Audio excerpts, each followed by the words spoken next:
Okay. She has the, I think, city meeting this morning, I believe. Yeah, I think she was going in. I'm here. She's I'm here. Okay. Okay. Thank you. Criticality of And then Commissioner Cooley, represented by Brendan Rapicki. so, we talk about finding joy Commissioner Mike Gardner. in these troubling times. I am here. Work this morning there with you. Commissioner Garaducci, represented by Rachel Sierra Wooden. So Carroll County Present. so is the winter training ground. Commissioner Mia Marvelli. So my walk to I'm gonna work. turn this. My walk to work this morning was the opportunity to watch the Blue Angels as they were Tanya, you're going to mute this. Cindy. I'm going to mute. seeing the Hold on. diamond Okay, there we formation go. her head to get you inspired.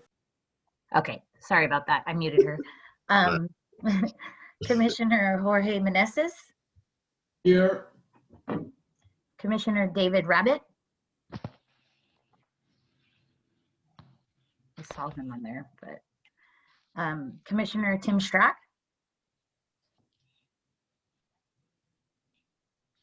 Tanya, Commissioner Rabbit just side chatted. He can't hear, so he's going to call in through his phone. So Okay. he'll jump on.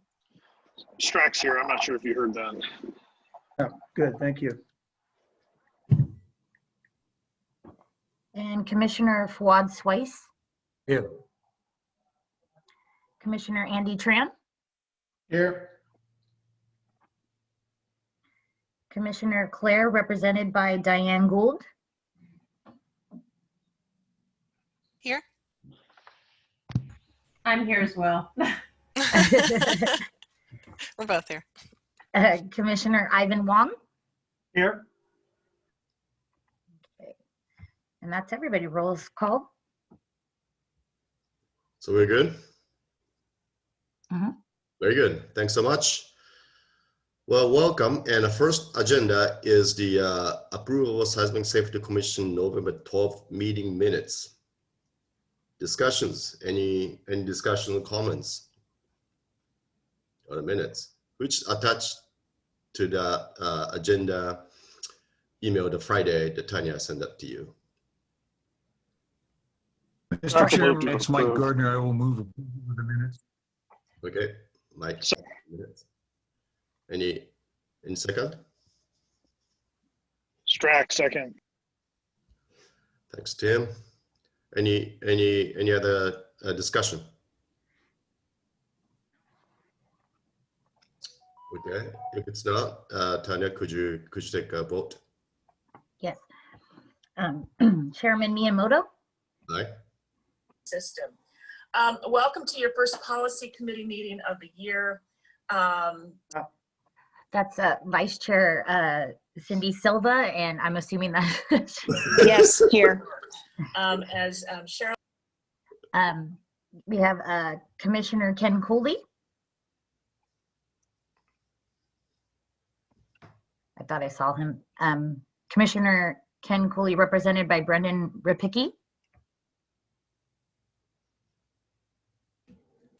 I think Assemblymember Cooley might be muted. Yeah, I saw him on there earlier. All right, that's the mic. Good morning, I'm an I. Okay, thank you. I have Commissioner Mike Gardner. Aye. Commissioner Garaducci, represented by Rachel Sierra Wooden. Aye. Commissioner Mia Marvelli. Aye. Commissioner Jorge Meneses. Aye. Commissioner David Rabbit.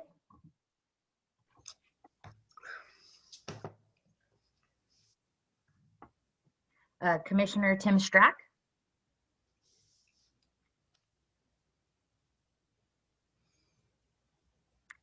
Commissioner. Aye. Okay, that's Tim. Sorry, wrong button. Okay, Commissioner Fouad Swayze. Aye, sorry. Commissioner Andy Tran. Aye. Commissioner Ida Claire. Abstain, I was not in attendance. Okay. Commissioner Ivan Wong. Aye. And that completes the roll call for the minutes. Thanks so much. So our motion passed and November 12th meeting minutes being approved by commission. So next agenda is my remarks. Well, Happy New Year, everyone, and welcome. Brand new year. Dick and his staff been working with the OES for past a few months, and I guess it's been somewhat challenging, right? It's a different agencies and different process and procedures.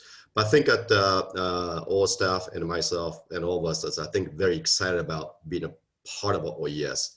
It's just our mission and OES mission exactly aligns. And I think we can add tremendous values to it. And I believe OES can give us also tremendous values to it to really provide safety for the people in California. I think that's a fantastic opportunity. So Dick, you want to add something to this? Yeah, good morning, commissioners. So just one change to agenda today. We had to postpone the high performance shake table presentation till March 11th.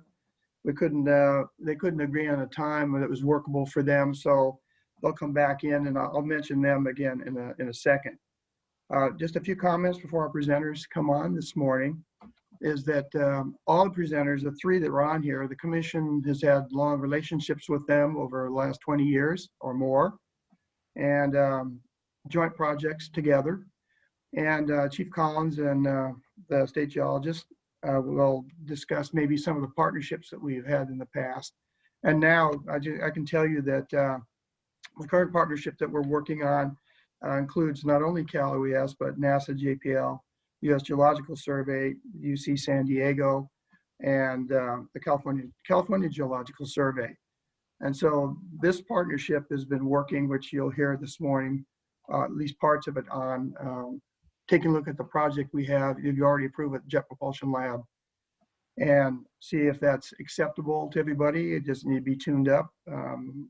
JPL has asked for a January 27th meeting with us and all the partners, basically to kind of go over, they're going to brief on where they are in their program, and they have some possible suggestions. They want to hear what the needs of the state are through our partnership as one entity of the state, and I'm looking forward to that. Today, the two presenters, Chief Collins will come out first this morning. Chief Marshall and maybe some other representatives of our fire people will come in at the March meeting as well. Chief Collins has been instrumental in educating us on what's going on with Cal OES on the fire needs. And he's also one of them that has evaluated your JPL project. So, and then I'll have Steve Boland will come on and he'll tell you about what's going on at California Geological Survey, what projects they have, and maybe some of the needs. And in this is the start of us starting to identify what projects you want to do through your research fund. So it's time for us to get back to that and start getting out a list for you to generate a list and then select what projects we want to do. So with that, I'll bring on Chief Collins for his presentation this morning. Chief, good morning. Hey, good morning, everybody. And again, a warm welcome to the commission and to the fold of Cal OES and a great partnership and collaboration we're going to be able to force multiply with as one really voice now in many ways. And also just an appreciation of the partnerships that Commissioner McCarthy just mentioned about Director McCarthy just mentioned about the partnerships we've had over the many years, and going back to the 70s with the support for the development of heavy rescue training in the fire service, and all the things that have come since then, including the shakeout earthquake scenario development and Haywire and the other very valuable partnerships. And I think this is another one of those. So really, my goal this morning was to basically do an update. We were asked to do an update on the fire following earthquake development and talk also about how we're trying to, in the California Fire Service, integrate more of the technology capabilities that are available to us and to try to force multiply that. of course, when we're talking about fire following earthquakes, we also have to recognize that that also has a dovetail to it, which is the urban search and rescue piece and all the emergency medical and the other operations that would be happening simultaneous, along with our partners and law enforcement and everybody else that would be part of the response, and including supporting the seismologists that we had mentioned, I think at the last discussion about how we at Cal OES leveraged some CHP capabilities to get some of the seismologists up in the air to quickly identify the ground surface rupture and identify which faults were involved. There's just a continuum going on that I think we're now able to even work even more closely with everybody on. And Dick, are you guys seeing the share? Yes, we can. Okay. So I am trying to advance this. There we go. So, you know, everyone knows pretty much that the fire service in California, when a sizable earthquake happens, there are procedures in each agency to quickly identify the worst hit areas, to start conducting damage surveys, begin emergency operations.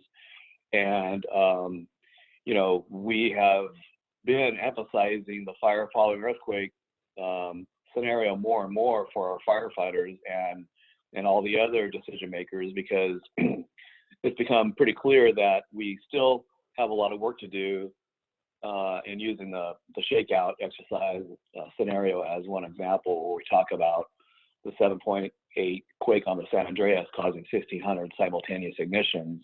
And I think you could probably argue that, you know, something like the Elysian Park fault or, you know, parts of the, some of the other thrust faults right beneath Los Angeles, for example, might even exponentially increase the number of simultaneous fires and collapses.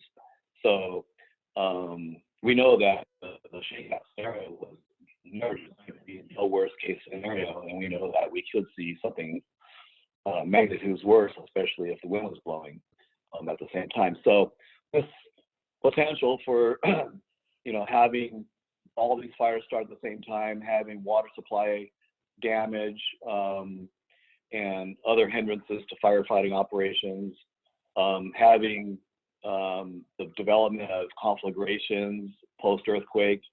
This particular shot was actually one I took from a helicopter the morning of the Northridge earthquake in the air doing damage surveys.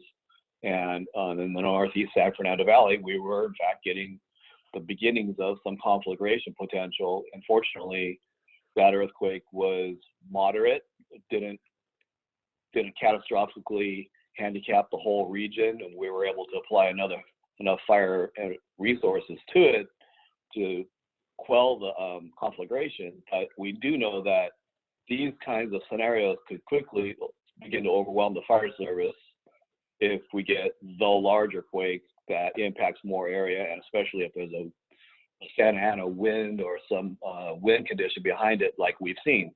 Since the last time we spoke, I've been on the scene of the yet another wildland urban interface disaster that took out several towns up in Butte County, unfortunately Butte County again, and that was in the North Complex West Zone fire back in August. And sure enough, we lost thousands more homes and ended up using urban search and rescue resources and other resources to spend close to 2 weeks searching for human remains in all the burned out buildings. So that's another paradigm that we have been seeing since the Camp Fire and other events. And we know that something like a large urban conflagration on the scale of what we're looking at here, which happens to be a Kobe, Japan shot here from the 1995 quake, when we start to get into the magnitude of numbers for a scenario like that, we know that we're going to have huge firefighting problems, followed by later on other issues like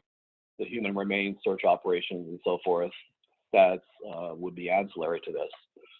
So the earthquake scenario for the shakeout, we talked about, and Charles Scawthorne projected a somewhere in the range of 133,000 structures would burn to the ground in a non-Santa Ana wind condition on a typical November morning, 10 o'clock in the morning. We know that just from what we've been seeing the last few years, it's true that the Santa Ana or other wind conditions could make it unfathomably worse in terms of loss of life and property, and also the damage to the economy. And then firefighters on the ground having to choose between rescuing people in collapsed buildings versus fighting fire. We know the equation has started to shift a little bit, where there were early, I think, that would say, we're going to try to save lives first in the collapsed buildings. But it's become more and more apparent when making these difficult choices that the fire following earthquake really has to be considered, and how the limited resources can try to contain growing conflagrations with sometimes very limited water supply. So we know that this is going to be a difficult scenario for a lot of the agencies out there that encounter these conditions. And I think one of the takeaways is we probably need to be socializing it even a little further than we have been, and putting the firefighters and the commanders in the position of exercising under exercise conditions and playing this game out, like what would you really do when these scenarios are happening in your own city or your own jurisdiction, to get the discussion going so that we don't end up with, this kind of land again if we can prevent it. Part of the solution, obviously, is the fire and rescue mutual aid system, which has been really battle tested in the last 5 years, and including even this year, where we're doing really unprecedented kinds of work. Like, as we speak right now, we've got, I think, hundreds of firefighters assigned in hospitals as hospital staff right now, paramedics and EMTs, working in the hospitals that have been hard hit by the COVID disaster. And that's coordinated through the fire and rescue mutual aid system, where the hospitals are requesting EMTs and paramedics through a systematic approach. Every day this is happening. And then also the add-on to that is the fire and rescue services are going to be helping to ramp up the vaccination delivery to the public. And you're already seeing that in several places around the state. And that some of that is being coordinated through the fire and rescue mutual aid system, which, as you know, pushes resources around the state for wildland fires and earthquakes and other disasters. So we're seeing some unprecedented use and challenges, and the system is being battle tested and being made better and hardened in the process. One of the challenges that we alluded to at the last presentation for fire following was the situational awareness challenges after an earthquake, and how we can start leveraging some of the technologies and partnerships that we have so that conditions like this get identified quickly and resources start to get pushed in those directions even before the operational areas may be requesting them in some cases, if we have communications down and so forth. One of the concepts we've been kind of talking about on sidebar is that does it make sense to think about something like a earthquake box alarm system, where we correlate ground shaking with building stock and population densities, and come up with some kind of a matrix that says, at this level of shaking, this magnitude of earthquake in these areas, we would, with everyone's agreement, and a planned process, start pushing a pre-planned set of or menu of resources into those areas even before the operational area really has a chance to thoroughly identify complete its damage survey, so we can start moving resources sooner, get them in place sooner, and start working our way through the transportation and other challenges that would happen. So that's just one of the concepts that is coming out of some of these discussions. The ability for ground commanders on the ground to see the perimeter and the growing perimeters of fires, and to be able to better anticipate where fires are going. This has really been working its way through the wildland fire system for us, and a number of new partnerships and collaborations that are getting more data into the hands of the incident commanders and the other folks on the ground, and also the EOCs and the State Operations Center and the other places where decisions have to be made about pushing resources and making other doing evacuations and so forth, and alerting the public to the need to evacuate and other things like that. The alert wildfire is another kind of an example of leveraging some of these communications and technology partnerships, where we've got something like 700 cameras around the state right now looking for wildfire that can quickly help identify where fires are breaking out, what the fire is actually doing on the ground, how fast it's starting to spread, giving the decision makers a better tool for ramping up the resources before they even would normally have that kind of intelligence. So could you, we've talked about this at I think the last commission meeting was, what about applying that concept to some of the urban areas so we could start tracking not just building collapses, but also fires developing and conflagrations developing in the urban areas post-earthquake or other conditions. This is an example up in, I think, Trinity County of one of those cameras being used to see real-time, the conditions on the ground. Other examples, this is PG&E's fire detection and alert system. So you're seeing a lot of this technology being used, and now recently, the last year, we've been working with this fire integrated real-time intelligence system, FIRIS, which is now a set of 2 aircraft based in Northern and Southern California that can get in the air almost as part of or similar or parallel to the initial attack to get imaging to the hands of the commanders on the ground.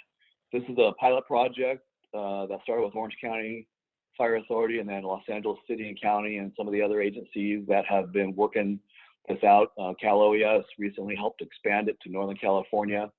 And so now these staffed aircraft can can fly routes over in pretty much the early stages of it. They can get intelligence to the commanders on the ground about where the fire is, where it's going. And, again, in real time, we have not in the past really had this kind of capability of seeing the actual perimeter of the fire and where it's going. So this is just one example using, in this case, aircraft in the air. But we also know that satellite imagery would be very helpful too, in combinations of satellite and aircraft. So the JPL initiative that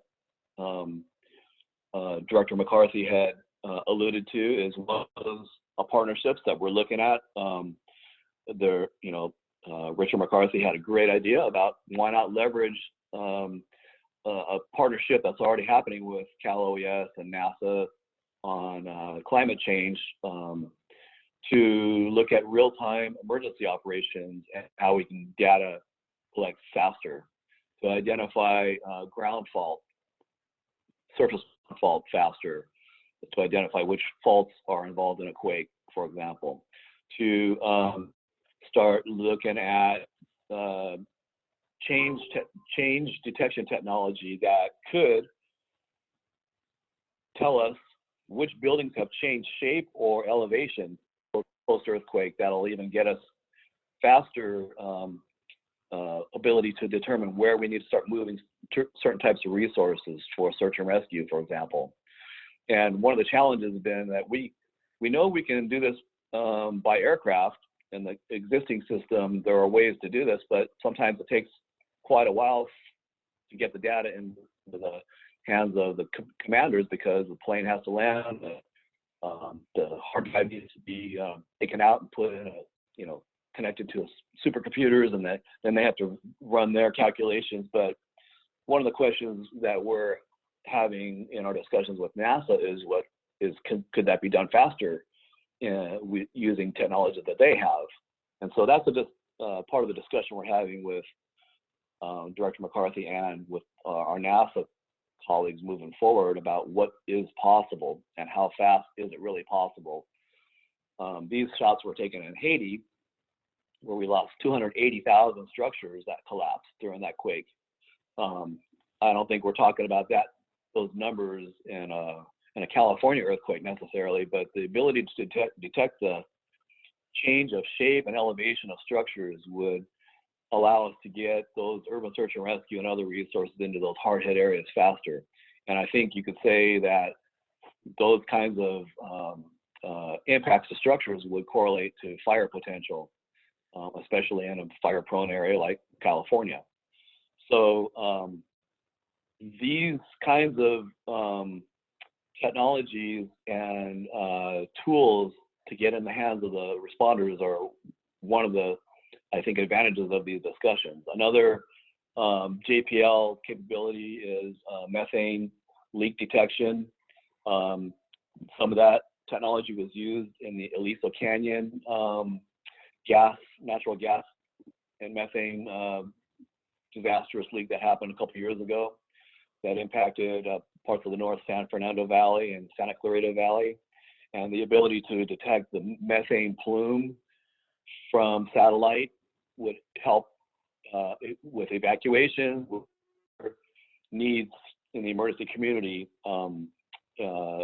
for unseen and sometimes non-detectable materials like that. So we know that even the military has some other capabilities, like the ability to detect carbon dioxide emanating from caves and building collapse building piles and so forth that would indicate potential lives, in those areas. So we're looking at all those options, including other solutions to try to confine fires that are developing. We know that some of the hardening of water systems is going to take a lot of time and money to get done.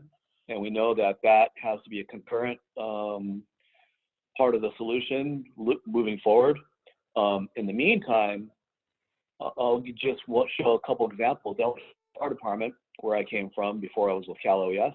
We initiated a process of having every battalion start to identify their catastrophic water access that exists that wouldn't necessarily be evident to everybody.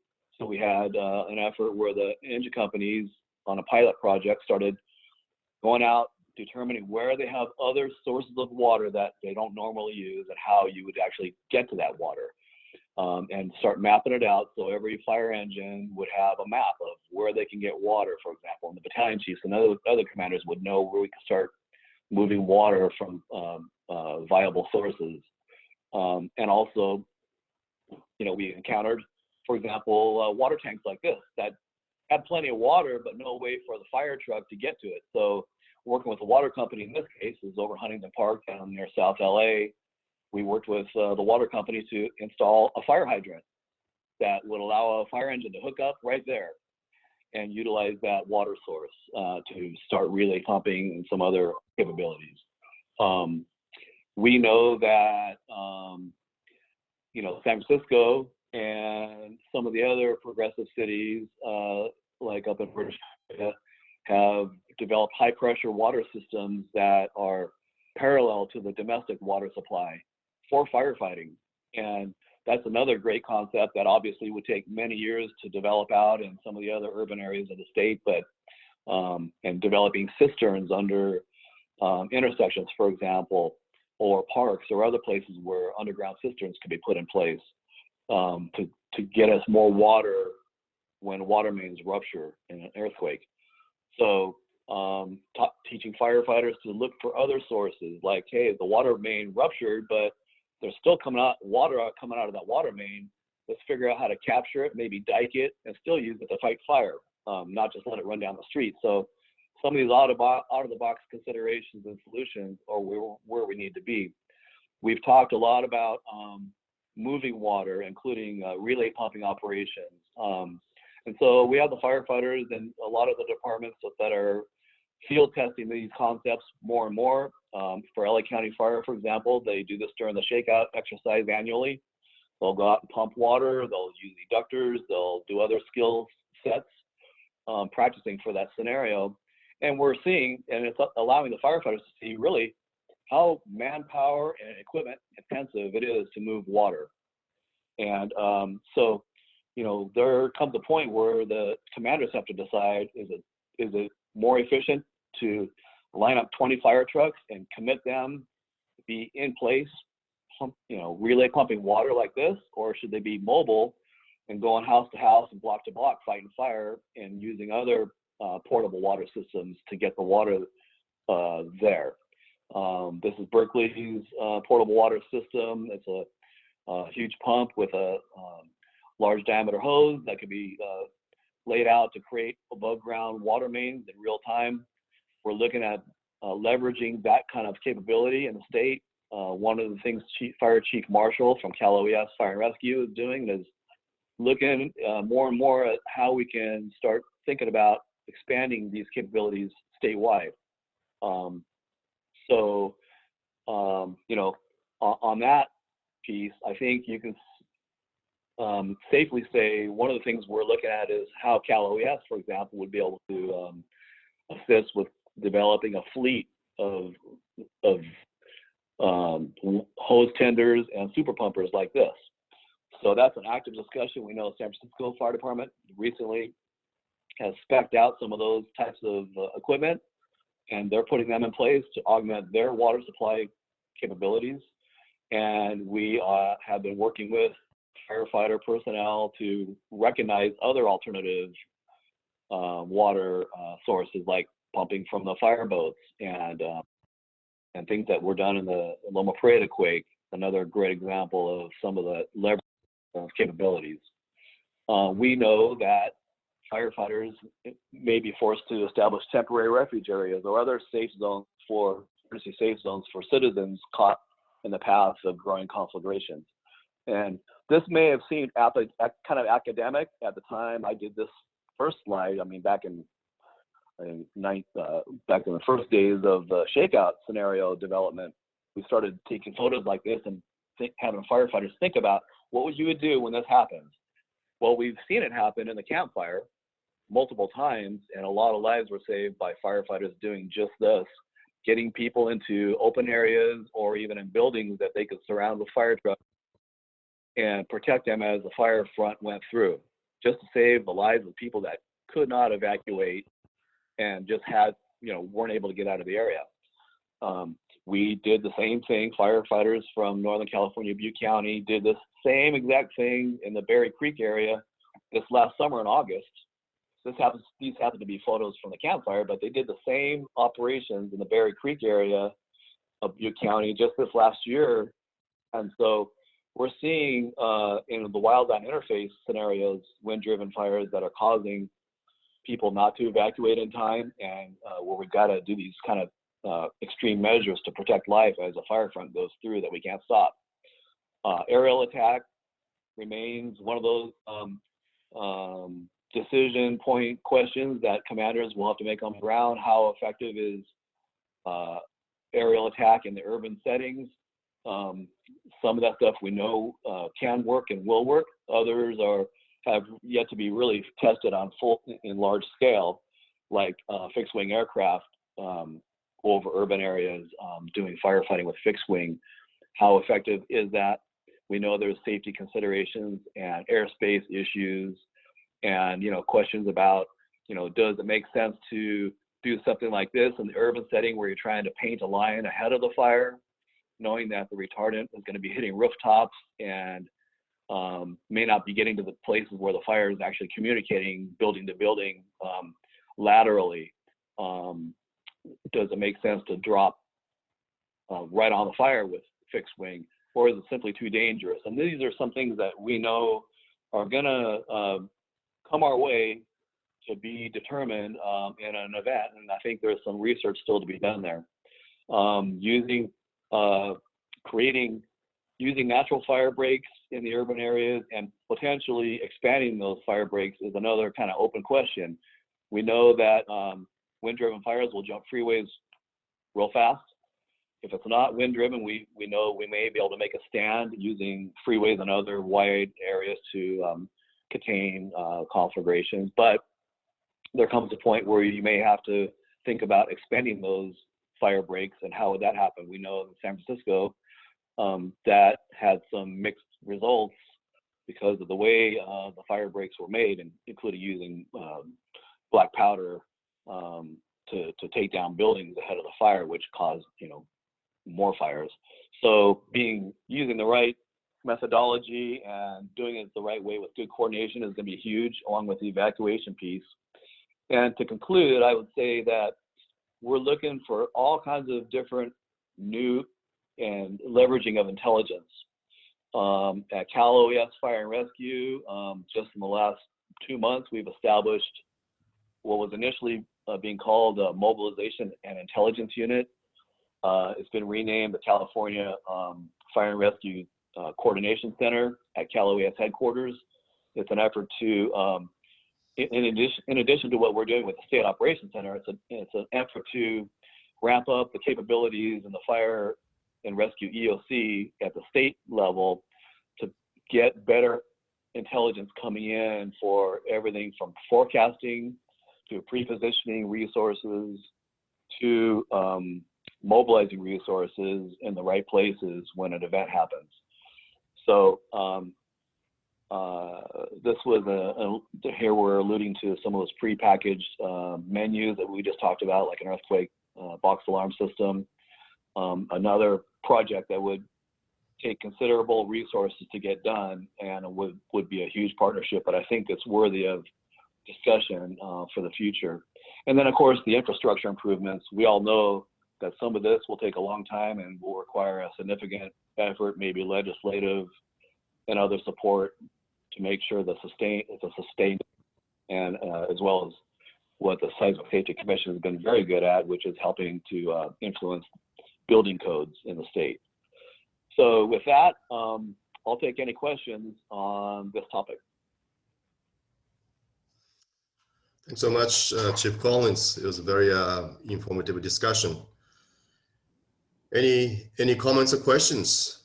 Ken, this is Ken Cooley. I would have a question for Chief Collins. Yes, please. Yes, sir. When we think about these things, we look across the state at sort of uniformities that we plan for. Is there any aspect that our more rural areas, are less densely populated, have themselves an unusual risk just because they're so heavily timbered, so that it may be harder for them to establish a TRA, for example, in a heavily timbered environment where, particularly if you're in a lightning strike environment where you just don't know where it's going to start. It's kind of a question of, while we often think about policy from a uniformity standpoint, is there some aspect of our more rural counties, our timbered counties, where they may have some unusual risks in the midst of a fire event because they really don't have a place to get people away and safe? Any thoughts on that? Yeah, absolutely. And in this presentation, we kind of concentrated on the more urban setting, but sure. Perfect. And clearly we're very well aware, and we appreciate how the rural communities are going to be impacted by an earthquake, for example, in a place like Susanville, or some of the fires that we've seen, like the Camp and the North Complex fire. So we've actually, as you know, this has happened, and so right. We're at the state level. I know we're looking at leveraging some of those resources. Cal OES, as you know, provides fire apparatus to different departments around the state, and one of the new initiatives is tactical water tenders, and also Type 6, what we call Type 6, smaller brush patrol style fire engines, quick attack, that can carry 4 people and a certain amount of water and hose, so that these agencies are being given the opportunity to request to be assignees for these and other resources. But I think you could say that Chief Marshall's vision of it includes placing some of these hose tenders and super pumpers in the more rural areas of the state that could be applied to wildland interface fires like the Camp Fire, and that could also be used in the mutual aid system to move around where they're needed. And vice versa. The urban assigned resources obviously can be sent up into the wildland interface communities. But I think your point about TRAs and better planning and trying to leverage at the local level is huge. And we've seen a lot of work in that world. Topanga Canyon and LA County, up in Butte County, and the other rural areas, they've done a great job in many ways of preparing for what they know is coming their way. But we obviously can use more resources and more help to make it work better. Well, just something to pass on up the chain to Mark and others. I'm working with a number of my colleagues from more rural parts of California, so the northern tier counties, the Sierras, that region, to try to engage them in a discussion of what are some of their infrastructure needs. And I'm thinking of where are the places where people would tend to go to try to be safe. So sort of a TRA concept. That might be fairground facilities in some of these areas, or other dedicated spots that in advance people could head to and be safe. And including thinking about if we have, in this weird COVID era, an unusual amount of tax revenue coming in, so we have some one-time money, maybe we ought to be looking at how we would apply some of that money in some of these not so densely populated, but nevertheless at risk of fire and related things. That's an active conversation I've got with a lot of my colleagues here at the Capitol. And I'm actually passing it on because if that gets legs, OES may be in the place where they could be sort of whispering in the ear of their local partners what you feel would be outstanding infrastructure investments for heightened safety. It might set the table for OES to engage in a little thought leadership in partnership with our counties. So just putting that out there. But excellent. Yeah, I think that's a great idea. And as you know, Cal OES is all about partnerships. And now with the Seismic Safety Commission partnership even closer now, I think you have a more unified voice to do these things you're talking about. And we're all over that idea. It's brilliant. And the establishment of TRAs ahead of time, if you look at the Topanga plan as one example in LA County, where I came from, the Topanga plan lays out and the people know where they're going to go. And the firefighters know where they're going to put resources to protect them if they can't make an evacuation in a place like Topanga, which only has really two ways out. So, and it kind of dovetails into the concept of lily pads for tsunamis, where we've had this discussion about how do you create high ground in places along the coast that don't have high ground that people could get to. And the lily pad concept is one of those, but it would take a lot of infrastructure and commitment to actually make those things happen. I think your idea about using single-time money to help develop out TRAs is awesome. Well, and I like your lily pad idea, because in some of these rural areas, if we knew that certain areas were the designated safe spots, and we know where the population tends to be, that can start helping the road crews know which segments of a particular road to concentrate on, making sure the edges are clear, so in a fire it's still going to be a safe route, as opposed to looking at all the thousands of miles that run across California and ask yourself, how do I figure out where to start on a systematic route cleanup? Absolutely. Yeah, very excellent. Well, I learned a lot. This is terrific. I cede it back to you, Dr. Miyamoto. Thank you. Thanks, sir. Hey, Kit, this is Tim Strack. Yes, Tim. Hey, Tim. Good morning. Thanks, Chief Collins. It was a great overview of what's going on and what we're capable of doing. I just want to throw it out there just for the commission, and I mean, OES has heard this before. The number one thing that's going to come in with all these discussions is the money portion. With all of this stuff coming, the pandemic, budgets are stretched. The state is going to have to accept more and more responsibility of reimbursing local government at the appropriate levels for costs incurred, especially from incidents that don't occur within their jurisdictions, because as we see consistently, there's lots of cross-jurisdictional disasters that have to be mitigated. And with that said, hopefully the federal government under the new administration is going to be much more eager to help and sooner. But especially for our local government partners here, this is a big piece where the fire chiefs have to continue, and police chiefs too, working with Cal OES to be sure that that local government is able to get mitigated as much as possible. And when these resources are deployed, they're fully reimbursed, because what's happening is if the requests are coming in and the state makes a question about, well, we're not.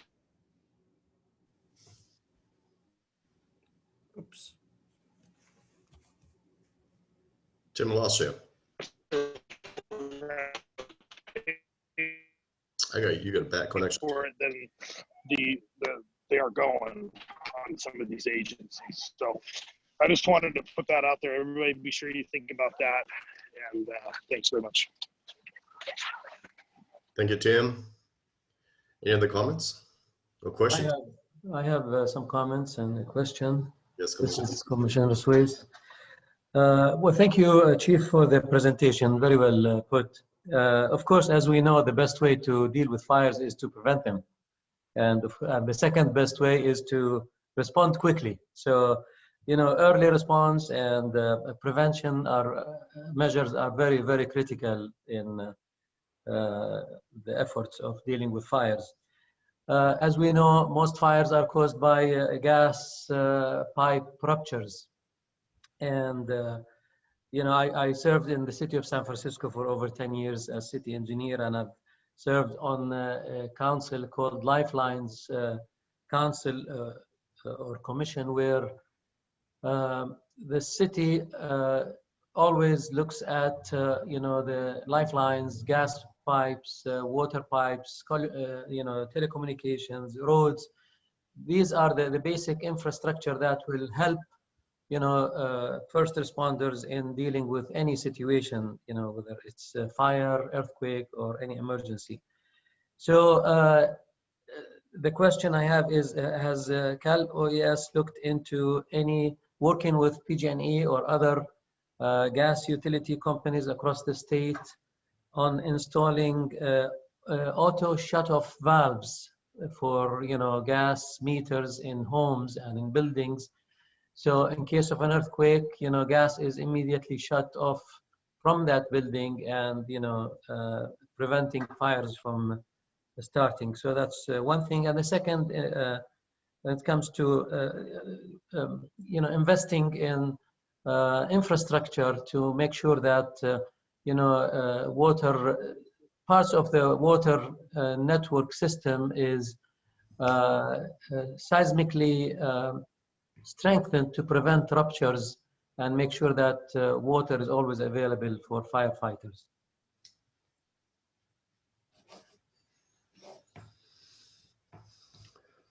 Any comments will be welcome. Hey, this is Larry. I got kicked off, so I just got back in. I missed some of the comments, so I apologize. But are you hearing me now, Dick? Yes, I can hear now, Collins, Chief Collins.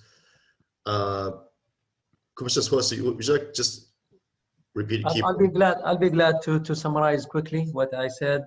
One of the comments is, of course, to preventing fires is the best way to deal with fires. And the comment or the question is, what kind of work Cal OES has done with utility companies such as PG&E and other, you know, utility providers to install auto shut-off valves on gas meters to prevent fires from happening in case of an earthquake, and any other investments in terms of studying and investing in lifelines such as water pipes, you know, roads, gas pipes, to make sure that they are seismically safe and they do not rupture or are damaged, you know, from earthquakes.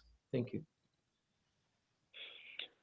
So as you know, there are a lot of efforts being made on the gas shutoff valve process, and new construction largely has to have those installed to start with. And you know, there's a question about retrofitting and grandfathering.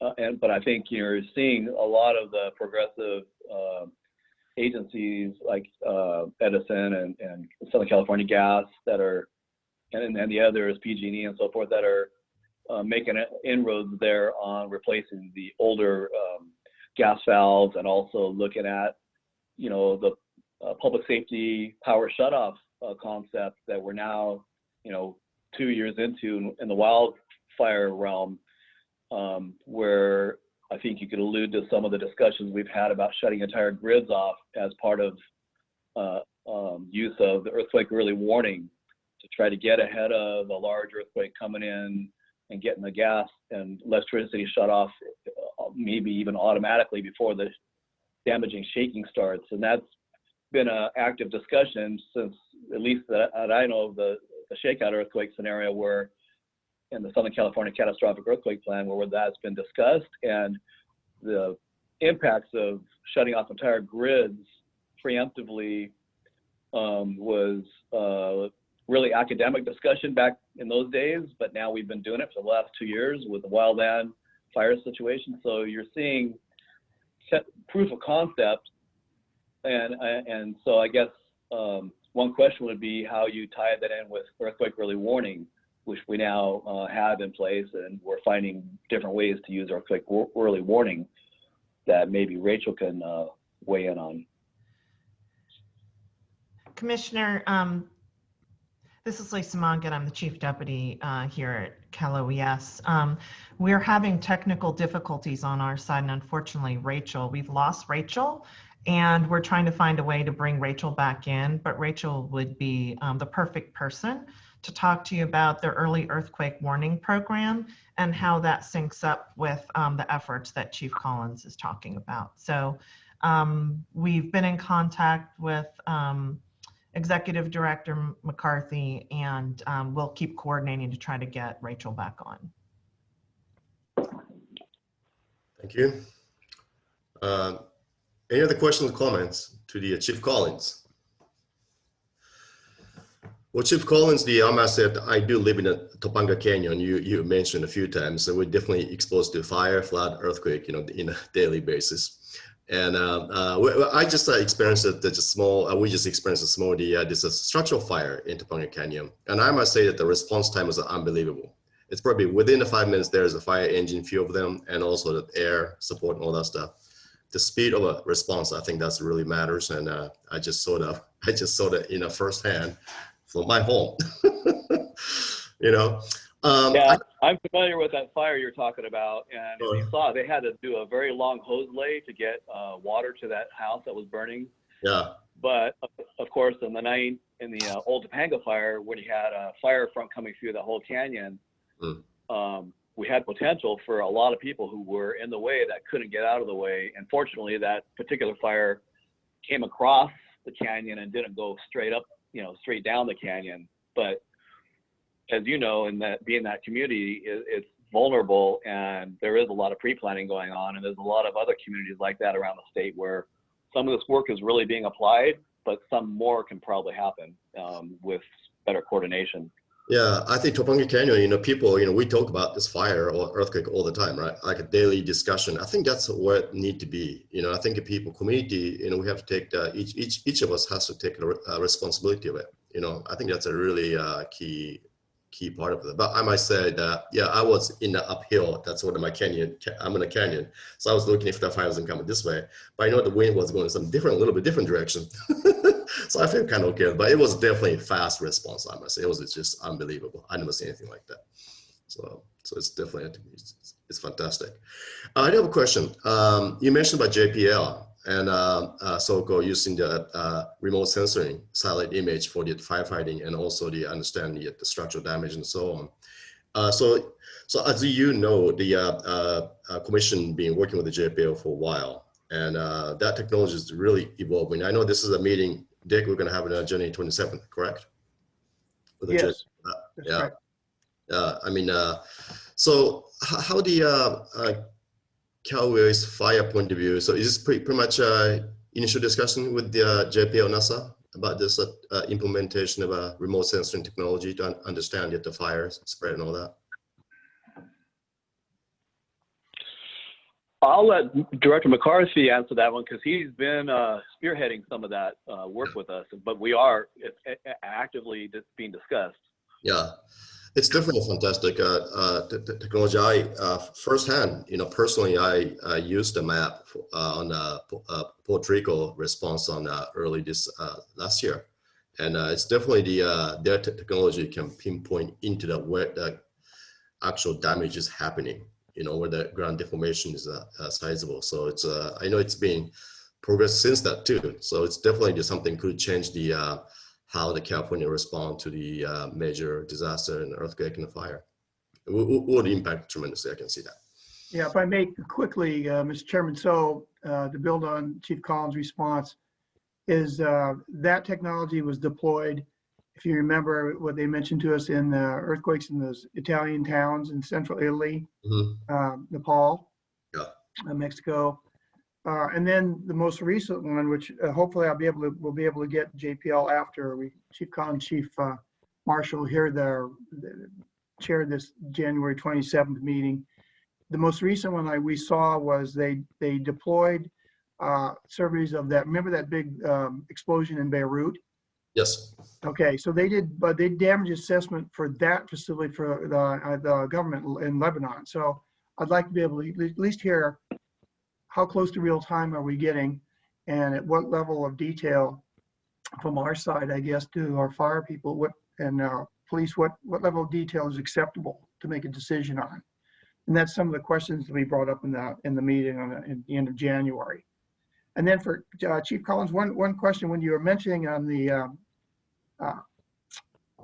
fire cameras, if you move those fire cameras into an urban area, we have privacy issues involved with that, do we not? Well, I think I think we'll see that there will be those kind of concerns, and just like with using drones in some of the areas where there's clearly some concerns about how they get used, you would have to have pretty strict parameters on the use and controls so that we don't end up creating a different problem that we didn't want. But if you had cameras that could almost like with law enforcement using the shot detectors where they can pinpoint where gunshots are happening in communities and start rolling resources into those places even before the 911 calls come in. This, I think, is a similar approach, being able to preemptively detect fire, alert the fire service that there's a fire that maybe hasn't been reported yet, and then in the case of the earthquake, being able to, or any kind of post-disaster scenario, be able to watch and track the development of potential conflagrations and get ahead of that power curve before those areas get overwhelmed, would all be valuable. We just have to obviously put the right controls in, I think. Okay. Mr. Chair? Yes. My understanding is that Rachel while she's not available by video, Rachel was able to call in. So that's good news. And then also, since early earthquake warning came up, I think it would be relevant and important to this group to know that the early earthquake warning program has really been funded through these one-time general fund appropriations. The governor's budget that was released last Friday proposes another one-time, one-year general fund appropriation, and is also kind of hopeful that the administration will work with the industry to figure out whether there might be some alternative funding source for that. So as we move through the spring budget process and discussions with the legislature, we'll be able to update you. I believe at our next March meeting, we should be able to have an update for you, but that will be a priority for us. That sounds great. Thanks so much. Any other comments or questions or discussions? Okay, if it's not, thanks so much, Chief Collins. So Tanya, next agenda is the state geologist, Steve, is this correct? Yes, correct. Okay, very well. So Mr. Steve Bohan, state geologist, will discuss the new approach to earthquake response and infrastructure return to service. Steve? Okay, thank you, Chair Miyamoto. Tanya, do you share the screen or do I share mine? You would share yours. Okay, all right. There we go.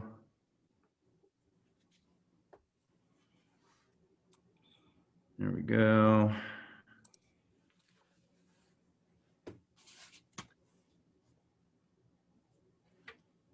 I'm hoping everyone sees a title slide.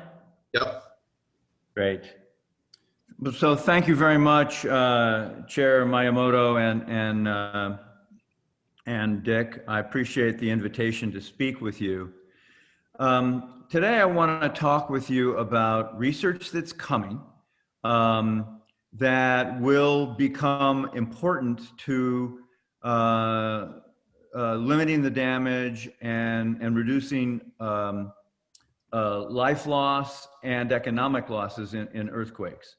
And with the 50th anniversary of the San Fernando quake upon us in less than a month, and this earthquake was really one that was really changed how California state government looked at earthquakes, recognizing huge potential for loss of life, the dams that were damaged, the potential for an enormous disaster became really to light. And that initiated all kinds of activities. On the left here, you see the 40-year compilation of information from the Strong Motion Instrumentation Program that the California Geological Survey is responsible for running. That is a major component of the state's information about the earthquakes that are happening. And you can see over 40 years, we know where the earthquakes are happening. We know where we need to harden infrastructure, et cetera. In addition, San Fernando quake led to the initiation of the development of AP maps, where fault maps, Alquist-Priolo maps, and the CGS is also responsible, and actually the leadership of the Seismic Hazards Program within CGS has joined the meeting. Tim McCrank, who I think you all know or have heard of. And then relatively more recently, well, and also that, sorry, back up, the instrumentation for detecting earthquakes then has led to a major effort in getting Californians to prepare for earthquakes, understanding the risk, understanding that they need to have a family plan, they need to maybe have a small amount of money available if banks are closed and ATMs don't work, et cetera. And that's been an ongoing effort for 40 years. And that will continue to be an ongoing effort. More recently, of course, we have Shake Alert and a real-time impending earthquake shaking notification system. The reason that I'm talking to you about research that is coming that will be valuable is that it takes a long time to get these systems in place. Shake Alert, the federal investment in Shake Alert actually began with an authorization in 1998. I happened to be the head of science programs at the USGS at that time and responsible for the Earthquake Hazards Reduction Program and its reauthorization. And I worked with the Congress to have language inserted in that bill which provided funding, or at least the authorization for funding, not the appropriation, the authorization for funding for a real-time hazards warning system. So it really, in reality, it takes about 20 years for a concept to fully mature and receive funding. So it's really not too early to talk about research that's going to help us with what I consider to be the third phase of earthquake hazard management, and that's the recovery. I think it's fair to say we've done a good job with instructing people how to prepare for an earthquake. We now have Shake Alert to alert them to incipient warning where they can drop cover and hold on. But the recovery aspect of earthquakes is I think lagging, and it needs to have greater focus. And there's good research coming that is going to help with that, and I'm going to review that today. I want to talk about some new approaches, probabilistic ground surface displacement and rupture. Not all earthquakes rupture the ground surface, but if they do, any structures on that ruptured surface are likely, almost certain to have 100% failure. The improvement of advanced computing, allowing for advanced modeling and simulation of structures in earthquakes, much more realistic. I'll go over quickly.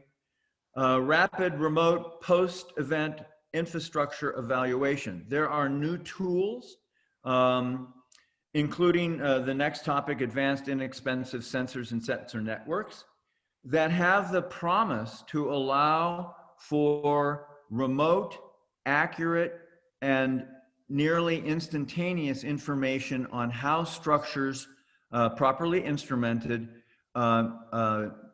managed through the earthquake, whether or not any engineering parameters, inter-story drift or rotation, were exceeded, and allowing also a more general assessment of where the damage was worst, so that emergency services, precious emergency services capabilities can be focused more rapidly in the right direction.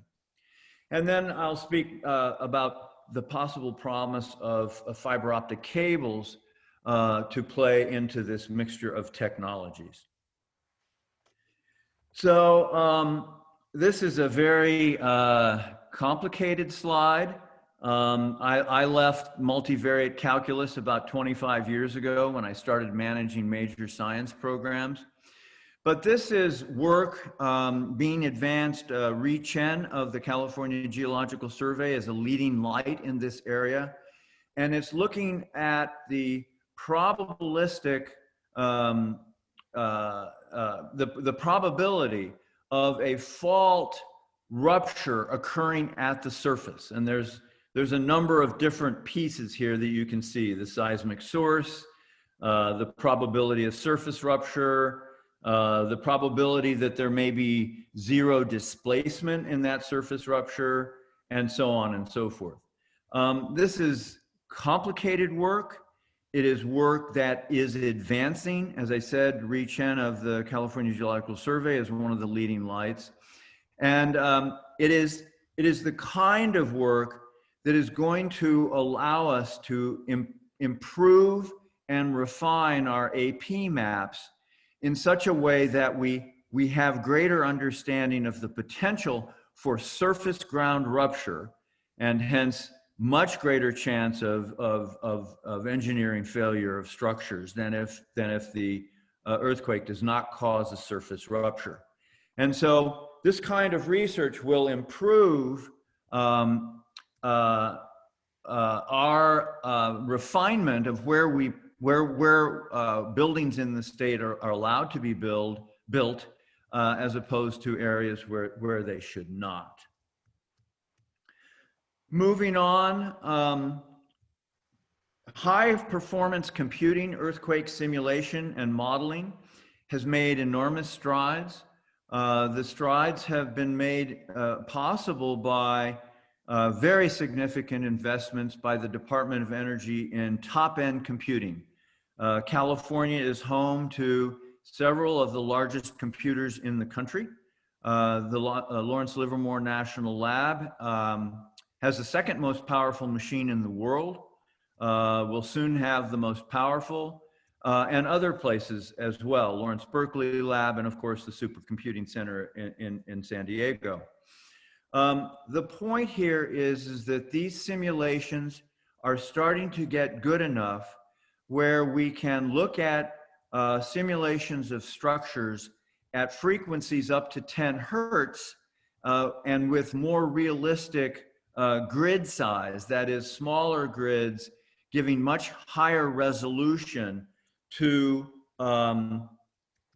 the simulations, which give us much more real life understanding of how incident seismic waves impact structures. And it allows us to start understanding better how earthquake ground motions actually vary across a region and how they are focused and dispersed.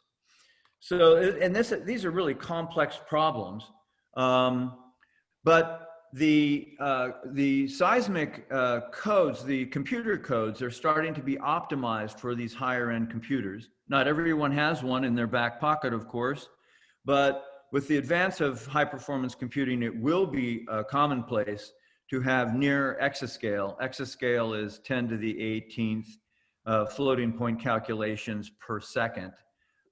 It's a very big number. But really understanding the improved physics, computational efficiencies, and improved computer codes, wave propagation codes, allow us this kind of animation that'll start in a second, showing an earthquake. These are surface waves propagating from a scenario Hayward fault event, and you can see how there's some interesting things here that are worth noting. For example, in the northern part of San Francisco Bay, you start to see resonance of earthquake energy, and in fact, if you have this kind of rupture, which is a south to north rupture of the fault, you're going to put a lot of energy into San Pablo Bay. That's going to cause a lot of shaking in towns like Sonoma and Napa, and it will also put energy into the delta and put the deltas at risk. So this is the kind of information that is starting to become more refined, that gives us much more information about earthquakes and their aftermath. And you can see all of the energy here trapped in San Francisco Bay and soft sediments, and continuing to shake this area, ringing it like a bell. But the computer aspects of this, this simulation frequencies are resolved up to 10 hertz. So that's starting to get into the realm of interest to seismic engineers. Surface velocity surface wave velocities of down to 500 meters per second. Small grids, so huge number of points that then allow us higher resolution, grid spacing of a cell size of 6 meters on a side, and so forth. And that whole calculation was done in 6 hours on a high-end machine at Oak Ridge National Laboratory. What we really want to know, though, is how does incident seismic energy impact structures of all kinds? And this too is starting to, the insights are starting to improve from this kind of high performance computing. I'm going to show you a slide now that will be from a scenario earthquake. It will show using a nonlinear soil model, which is more realistic for how the local area under a building will respond in an earthquake, and what happens to the to the building during that shaking. So this is another animation. You will see the earthquake start. You'll start to see the fault displacement. You'll see the velocity and the acceleration, surface accelerations, and the response of the building. This is a 9 billion cell calculation and resolving frequencies, I believe, up to 5 hertz. So this is research that's coming rapidly. This is work done by a group. This particular work has been done by a group at Lawrence Livermore and Lawrence Berkeley National Labs and University of Nevada, Reno. There's a tremendous interest in this and improving what is sort of colloquially referred to as understanding more quantitatively rupture to rafters. Where does a given bit of seismic energy start from, and how does it end up in a building, and how does it manifest itself? So the capability is continuing to build, executing end-to-end, that's rupture to rooftop, rupture to rafter, 5 Hertz simulations. And the focus right now is on the Hayward and understanding structures that may be more or less impacted by scenario earthquakes. And the great thing about this kind of computing is that you can run different initial conditions over and over and over again in a computer of this size, and start to gain information from scenarios that are built up from multiple, many computer runs.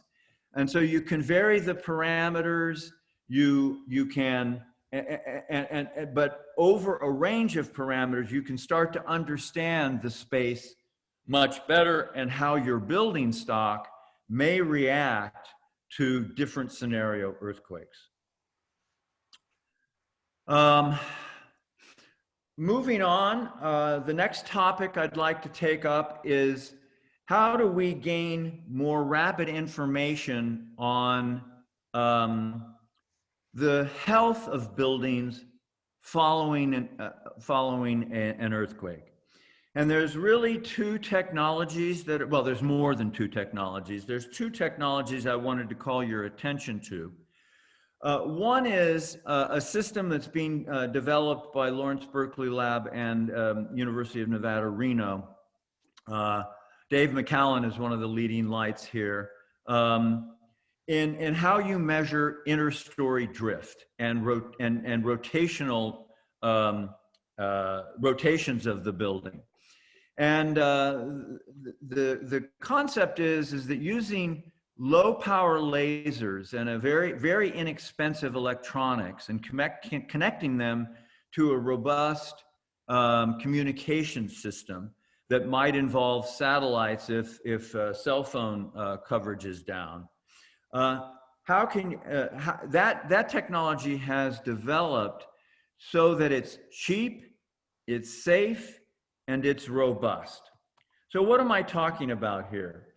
I'm talking about measuring interstory drift, and if you measure it in 2 directions in perpendicular, you can get information about rotation. The concept is that on every floor, you have eye-safe lasers that then impinge on photosensitive electronics that detect the motion, interstory motion of every floor. These data are obtained from relatively simple electronics. I won't go over all the pieces, but there's an eye-safe laser over here. It's very small. It's very low power. You can look at it and not damage your eyes.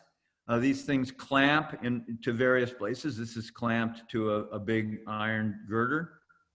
And then the detection device are basically an array of photosensitive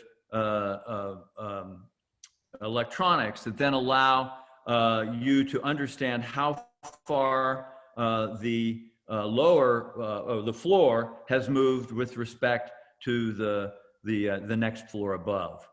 And these are small, and so they're small and they're cheap, and so they can be placed on every floor. The estimate from the researchers is that you can instrument a 50 or 60-story building with all of the communications and all of the electronics with a minimum of 2 sensors on each floor for roughly $75,000.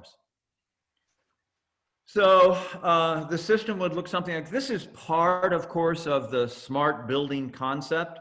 And of course, there was a question of Chief Collins about automatic shutoff of gas lines to buildings and so forth. This would be part of that concept, but this technology is really available now. The next topic I want to talk about is another technology. This is micro electrical mechanical systems. They are essentially mini accelerometers or mini seismic instruments. They are not as high quality as the seismic instruments that are used, for example, in the California Integrated Seismic Network, of which the strong motion instrumentation is a vital and very large part. But these sensors are improving. They're very inexpensive. An entire package of the sensor itself, the intelligence, the microcomputer, and so forth, can for each sensor is about $500. So this is work that is funded by a variety of private organizations and the work of Rob Clayton and Mike Ernest and others, Monica Kohler at Caltech. And what they have done is they have partnered with the Los Angeles Unified School District and placed these instruments in a very large number of schools, as you can see. They've also placed instruments in the Pasadena district and also at JPL. So these are, again, very cheap sensors. At the moment, they are not of sufficient quality in terms of the data rate, in terms of the resolution and so forth. But this is work that's coming soon.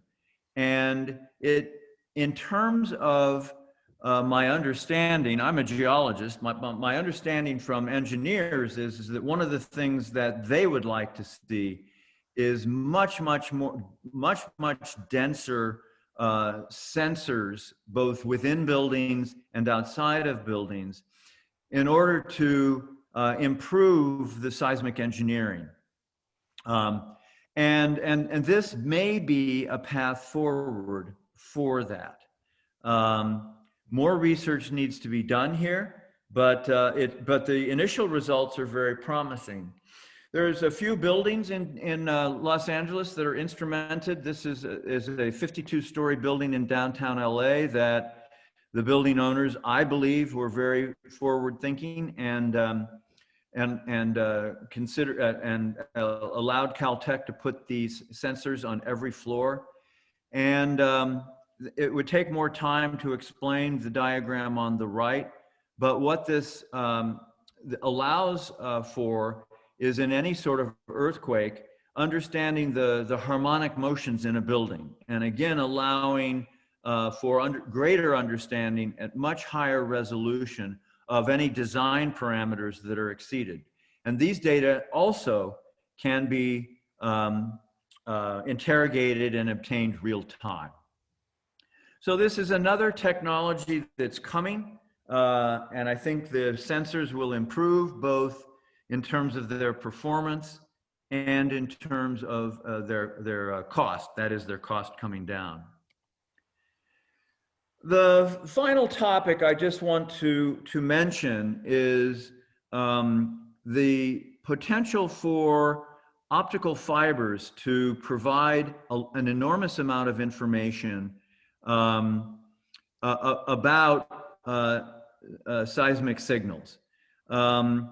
essentially you have nearly an infinite number of strain meters. When seismic waves hit an optical fiber, it distorts the fiber and therefore sets up a signal in the backscattered energy that comes from incident light being propagated down the optical fiber. It's how our phone communications are transmitted. And so with optical fiber all over the place, there is the potential, and this is starting to use in industry. The oil and gas industry is using this for reservoir monitoring and for information on their wells. There's a lot of research in this because currently most of the information that's obtained from this is obtained on optical fibers that are optimized for voice and data transmission, and not for the recording of geophysical signals. And also the current technology is mostly proprietary for the interrogator box.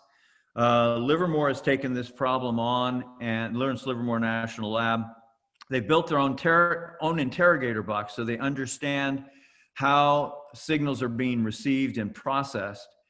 And because of the National Ignition Facility, the world's largest laser, they also have their own fiber draw cable and are looking at different chemistries of glasses drawn into a fiber, europium doped glasses and others that are optimized for geophysical signals. So this technology is farther behind the others I've talked about, but it is a technology that is advancing very rapidly. And it is also another method that could be used to provide an enormous amount of information, even the information that Chief Collins would like to have almost instantaneously when this technology moves to prime time, which is probably on the order of several years, probably not decades. But as I said at the beginning of the talk, really new systems to be built out and proven, and funding for them obtained to build them out for real life application. It takes a couple decades. It just does. So this actually is in research development down at Caltech. They've used some fiber this fiber that you can see here in Pasadena, and are actually actively doing research on using fiber optic cables for the detection of seismic and other geophysical signals. So that's a very rapid tour of what the technology space looks like going forward. All of these technologies and the advances even in ground fault rupture, I think are going to advance our abilities to get infrastructure back in service very quickly after an earthquake. Human inspection, which takes time, I think will give way to these remote sensor technologies. And I should say, because we're all both addicted to and love our cell phones, there are others who are trying to use cell phone technology to do similar kinds of things. Though I don't fully have a full appreciation for the capability, I'm somewhat sensitive to the fact that cell phones tend to move around. And so that's an inherent challenge in obtaining information and understanding it in the context of, for example, infrastructure health following an earthquake. But there are other technologies that are coming forward. Bottom line, I think, as I will reiterate my primary points, and that is, I think infrastructure return to service limiting the economic damage as well as life loss from these technologies is an opportunity that's coming. And I look forward to further discussion with the Commission on various research topics and demonstrating the efficacy of some of these now research, but soon to be operational systems. Thank you very much for your interest, and I'm happy to answer any questions. Thanks so much, Dr. Boland. It was actually a fantastic presentation. I have some questions, but first, for the commissioners, do you have any comments or questions to Dr. Boland?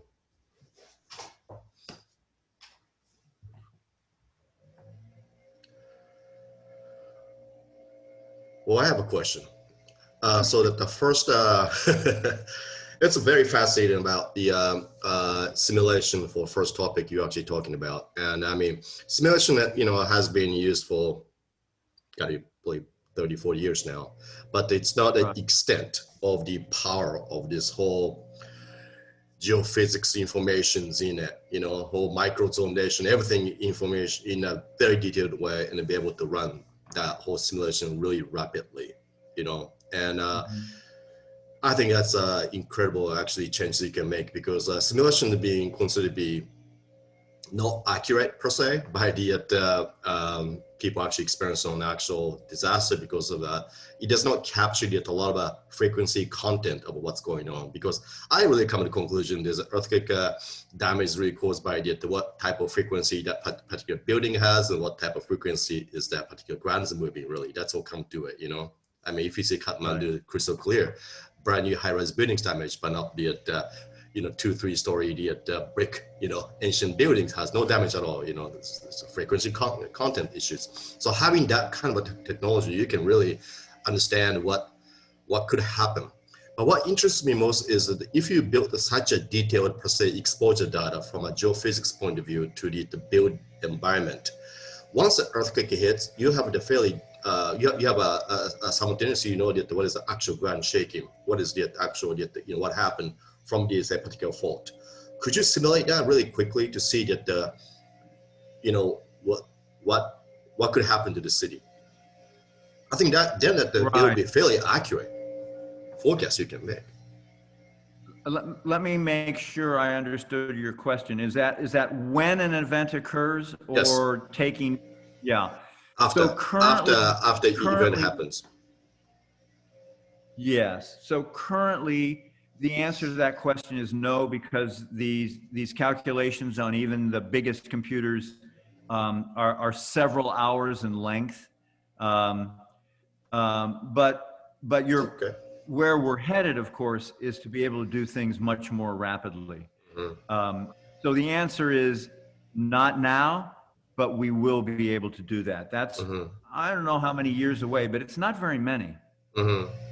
Because that's actually that if you got the really good, such a, super detailed model like that, from both geological, geophysics, building models, exposure model per se, right?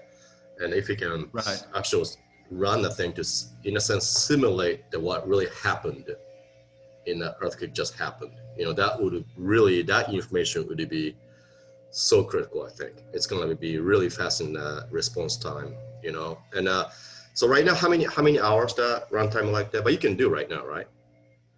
Obviously. Yeah, it takes about that. The simulation I showed you was about a 6-hour calculation. Now, of course, if you increase the number of buildings and so forth, there are ways to optimize what you're talking about. Chair Miyamoto. Yes. So, and so, knowing exactly how long that calculation would take really, I think, moves into the realm of, okay, how do we optimize codes in order to get a result that's valuable to first responders and other people who worry about infrastructure. Right. And also, the first responder is obviously one, first 24 hours, but after that, essentially the recovery process, which is the, it's speed of a recovery process is really proportional to how fast damage assessment is done, actually. That's actually so critical. And I think that even 6 hours running, I mean, that's okay. It's not bad, actually. So, hold on, someone's outside here. But I think that would be really fascinating to be able to use it potentially. Yeah. Well, it's a rapidly moving area, and just a quick comment. I agree with you that I think an area of focused research that this kind of computational capability may allow is understanding the frequency content right outside the building, and then understanding the frequency content in the building. I think we're going to learn a huge amount there, and then that will improve our models. So it's an exciting time. I think so too, and I think that obviously over 95% buildings belong to privately, right? Either houses or high-rise buildings, and I think that if those are simulations done with private building owners already about that building frequency context, then at overlay your model, you can really understand what happened to the structure. I think that's a really, I mean, I know it sounds very scientific, but I think there's a tremendous opportunity for actual implementation to change the response time and recovery time of the California event. I can see that, and in conjunction with what we do with the JPL, that's essentially all the things that try to use this latest scientific tools available to us to essentially hasten the response time and recovery time. Correct. And we have a lot of needs that could be filled by JPL just for the work that the CGS does. So, and Dick and I have discussed this. Yeah, I think it's definitely this commission really should collaborate with you more for especially these topics that you're talking about, because this is exactly aligned with the what we try to do. So I think it's well, and as I said, the next step is to start thinking about, okay, how should our networks evolve? Both for example, the strong motion instrumentation network that, because of funding that's come through Cal OES, we're upgrading a lot of systems to stations to real time. How does that evolve in the context of these other technologies, which will be their own systems, in order to have very cost-effective but very high-quality information to aid recovery? I think that your second comments about this very affordable accelerators and so on, I think that's a really very, very fascinating. I don't know that the LA USD actually implement that for 200 schools, which is a fantastic idea, actually. And do a really triage of the potential, I guess, impact by the earthquake to those schools really quickly, actually. That's right. In fact, they have a robust communications network. In fact, there was high praise from the Caltech researchers of the communications capabilities of LA Public Schools. They said they had some really very knowledgeable people. And to your point, very rapid assessment of the state of the schools. Exactly. And also the LAUSD, they've been doing seismic strengthening of all the schools, for the dangerous buildings per se. And so they have a pretty good modeling of each of the schools, so they understand now what's in it, the vulnerability and the frequency and stuff. So overlay that information from from ground, you can really see what really happened really quickly. Right. And as you know, we as schools are either retrofitted or built, the CGS reviews those retrofits or buildings for seismic safety. So we're tied in there too. I think that program's, I did it actually, LAUSD went for it. I think it's truly the best practice to me. That's fantastic. So, okay, commissioners, any comments or questions? Chairman Miyamoto, there was a question that I believe Commissioner Cooley asked to the commissioners directly. I put it in the chat earlier, so you may have not seen it. And then he also had a question to Steve regarding, and I sent it to you in the chat. So I just wanted to mention that I placed it there if you guys wanted to look at that very quickly. Yeah, to the acting geologist, I had just asked the probabilistic ground scenario. As Kit has said, that has become more common in recent decades. That is the successor of the old mapping system that was adopted under the 49 Uniform Building Code that put, for example, Sacramento at Tier 2, which eventually no place in California was seen as Tier 2. But is it correct? We know if we want to figure out a site's earthquake hazard, we use the more sophisticated probabilistic ground motion method. I'm dealing with what do we do with 1949 Annex, which was actually built before the Blue Book came into common practice in the engineering profession in California, and estimated the risk in Sacramento in 1949-50 when it was built as Tier 2. So I'm kind of interested in how estimates of risk at a given site have moved through time. So I think I have the right answer, but there is someone on this call who actually can make sure. And I, Chair, if it's okay with you, I'd like Tim McCrink to answer that question if he can. Sure, please. Tim, can you help me with that answer so we don't, I don't spew misinformation? Yeah, thank you, Steve. Took a little while to unmute myself. Commissioner Cooley, actually, I think what you're referring to has more to do with the current building codes than a risk assessment, and I'm not really as expert on the building codes as I believe some of the commissioners to be. So actually, I'd like to defer that to either Chair Miyamoto or one of the other commissioners that would be more familiar with the building codes and the effect of those codes on the ground motion expected for the Sacramento area. Maybe I can say something here. Thank you, Tim. That's a very responsive answer to say that there's a better source of expertise. So I thank you. Thank you both for that. No, it's perfect. No, very appropriate.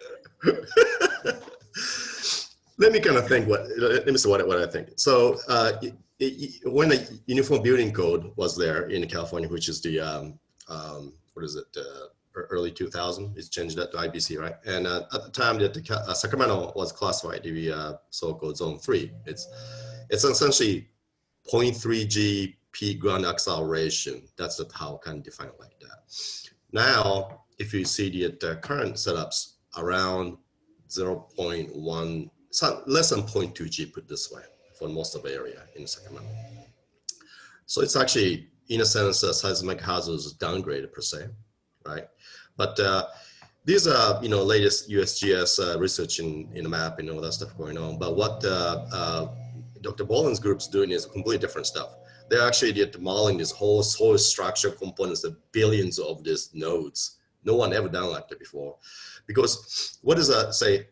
Personally, I see the concern in Sacramento is, yeah, I should downgrade it, but we have a lot of soft soil in Sacramento, especially downtown. Okay, got the taller buildings too. Those things be very, very sensitive to Bay Area rapture. And actually we saw that Napa rapture, which is pretty far out.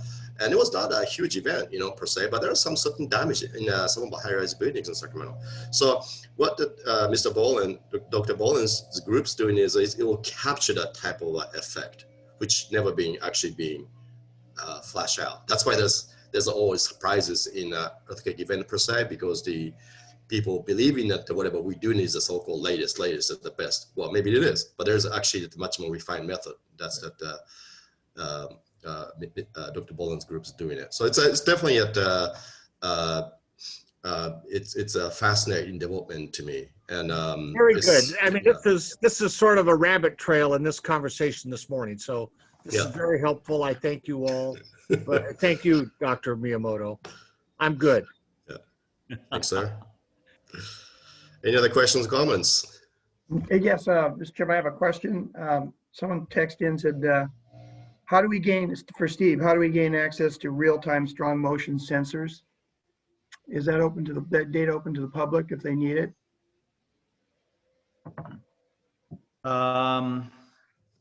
So yeah, that's a good question. I believe it is. The data feeds, let me make sure I answer that correctly.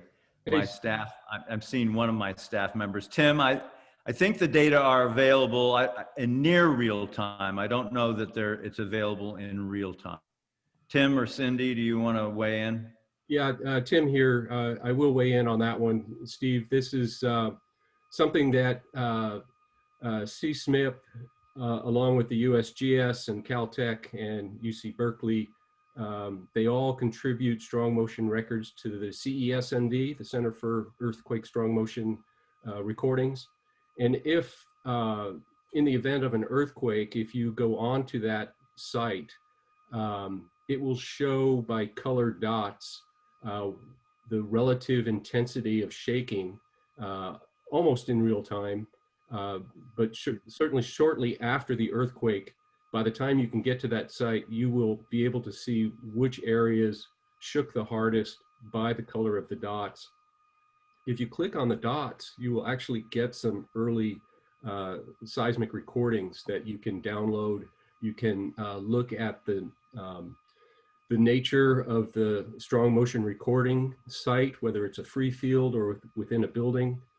So I would recommend a lot of people to go there. You can also get access to a shake map at that site within minutes of an earthquake. So I can provide the commission with that link if that would be beneficial. I think that'd be fantastic. Yes, please. That'd be great. I think that'd be great. Yeah. So there is a delay, though. I think the important thing, there is something of a delay, but it's you know, we're talking 1 or 2 minutes. We're not talking hours. Steve, that's okay. You know, I mean, when we do the house by house, building by building assessment, it takes weeks, month, sometimes up to a year. I assessed a Haitian earthquake in 400,000 units, took a whole year for 1,000 people. So no, it's 1 minute is good.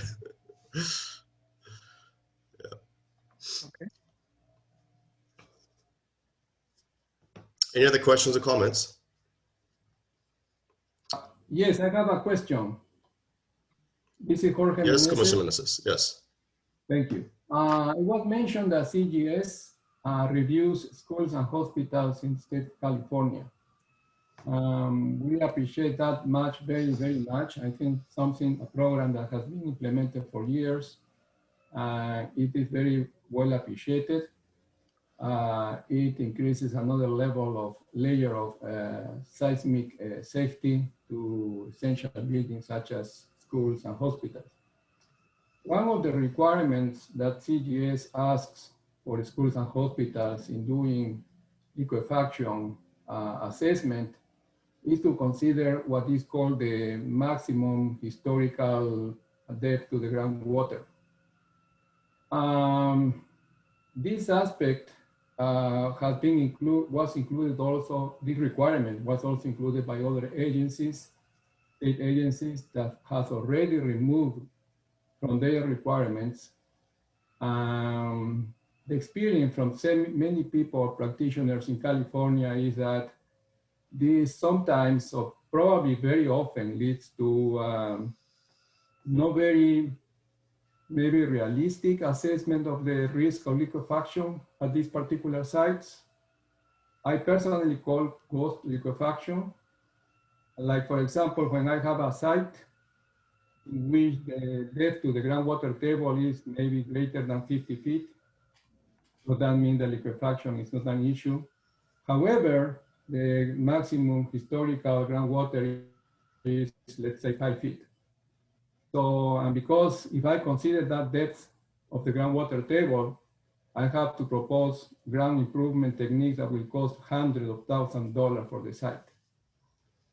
So is there any plan to reconsider the requirement for assembly liquefaction at schools and hospital sites?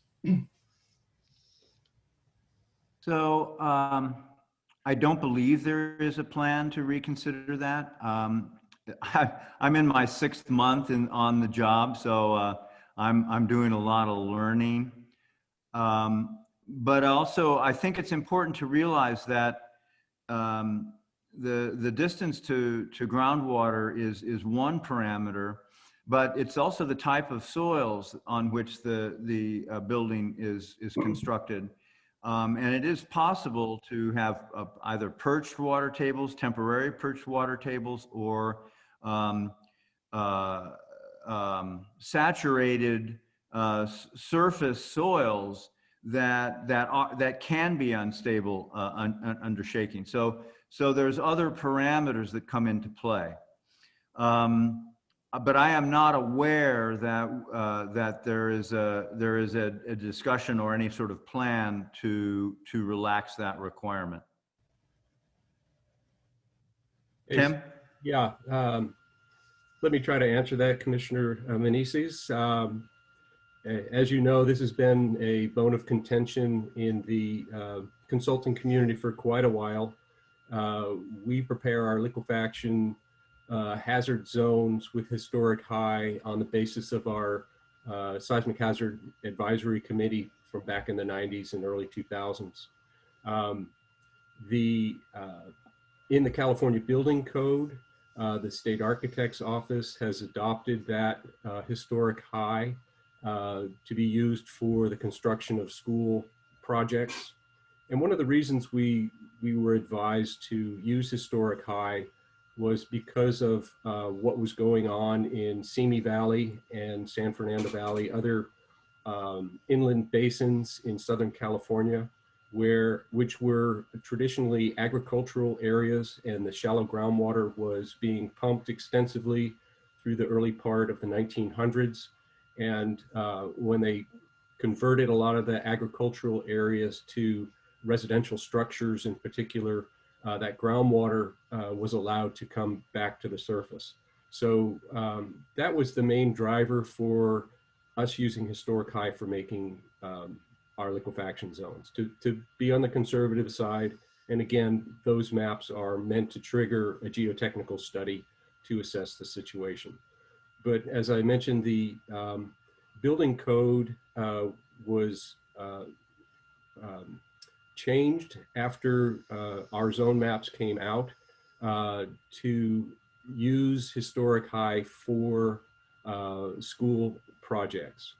So what other lead agencies do, cities and counties do for requirements for historic high is really up to them, and it's not something that we are actively promoting or suggesting. So I think the issue needs to be raised with the lead agencies, perhaps with some better groundwater mapping that we are working on right now. I think in an ideal world, we would have more of a probabilistic type groundwater level that could be used, where we could say for the life of a structure, we can expect the groundwater to be within a certain range, and then the structure could be designed there. But right now, we do not have any plans to change how we make our zone maps, and we are not really privy to what lead agencies require for groundwater levels for liquefaction analysis for regular residential and commercial structures. Okay. I don't know if I answered that, Commissioner. Thank you. But groundwater, I know, has been a bone of contention for at least 10 or 15 years at this point. Yes, I know. And I see that, for example, Caltrans already removed that requirement for major bridge projects in California. Okay. Are there any questions or comments? Not. Well, Steve, I mean, quite frankly, I'm personally very excited about your researches you're actually doing there. And I think those researches, I think through the commission and OES can be implemented.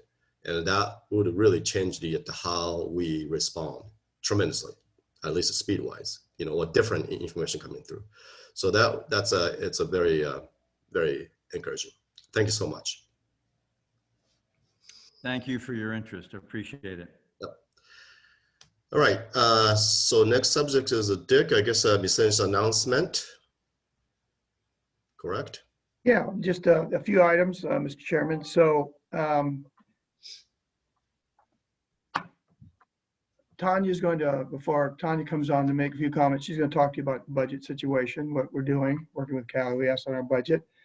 We're trying to do, as you can see, I'm trying to bring you some potential areas of interest to restart our research plan, our research fund projects. So the next meeting, you'll hear the presentation by the Shake Table group at UC San Diego on the upgrade of the table, and then the projects that are scheduled, full-scale projects that are scheduled right after the completion of the table. And historically, they're going to review for you the two projects, the hospital and the steel frame structures that we've supported on that project, and then tell you about what's coming in the future. So we'll keep you posted on that, and then keep in mind here, commissioners, if there's certain projects you're interested in taking a look at and bringing, we're trying to do a short list as best we can and bring a list of options back to you at some time in the future for your consideration and support. Okay, so Tanya, you want to talk a little bit about what you've been doing with the budget? Yes, thank you, Executive Director McCarthy. Recently, as we transitioned over from our previous agency to Cal OES, with that, we are transferring over all of our accounts and making sure those are all reconciled on a monthly basis. We met last month with our analyst in the budgets department to get at the end of October, budget estimate, and kind of looking at the reports and making sure that SSE staff and them are understanding where everything's being reconciled as we have our expenses come through on a monthly basis. Everything looks good. So based on, we're all in the positive. We have money in the accounts. Outside of salaries and any operationals expenses, the only thing that had been paid out as of October of 2020 was the homeowner's guide that we had completed. So we've gotten that now taken out, and moving forward on a monthly basis, we're going to be meeting with Cal OES staff in order to go over all of our expenditures. And next month, we'll be meeting with them to look over the projections for the following fiscal year, as well as our year end for 2021. So they've been very, very helpful on that. And another note, also our annual filings will be coming up for your Form 700. I'll be taking that up, making sure I send out your guys' reminders, as well as working with OES staff on your ethics and sexual harassment trainings. We'll be going over that, and so you should see a bunch of notifications coming through in the upcoming months.